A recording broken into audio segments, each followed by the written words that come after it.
But let's begin this morning with the latest on the investigation into Prince's death. We learned late Saturday he has been cremated, with results from Friday's autopsy still pending. His publicist said a small group of family and friends held a private ceremony honoring the star. Prince's bassist and friend Larry Graham was among those who attended. After the service, and with Prince's former fiancée Sheila E. by his side, Graham spoke about his friend. He was a very spiritual man, but as a musician, he pushed us. He made us better, and so we miss him deeply. Prince's publicist says an announcement about a musical celebration of his life will come soon. Blake McCoy is outside Prince's Paisley Park recording studio near Minneapolis for us this morning. Blake, good morning.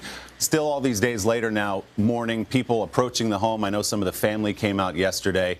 Has the crowd gathered since he died a couple of days ago?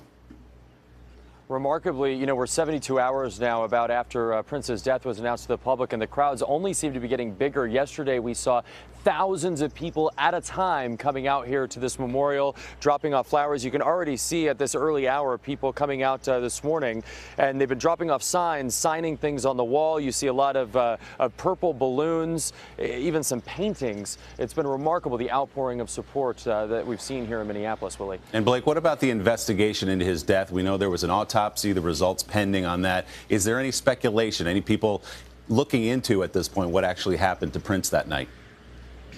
Well, we've seen a lot of reports online that it may have been drug overdose, prescription painkillers. Authorities here are not addressing those rumors. They're saying what we need to do is we need to wait for the toxicology results to come back, and that is going to take several weeks. So the autopsy itself has been completed. The body, of course, turned over to family and cremated. That autopsy took about 4 hours. Sometimes with autopsies, we get a preliminary autopsy 24 hours after. That's not happening in this case. Instead, the medical examiner says, you know what, we're going to wait till we see those toxicology results before we release anything. It's all going to come at once in a final autopsy report, Willie. All right, Blake McCoy at Paisley Park for us this morning. Blake, thank you.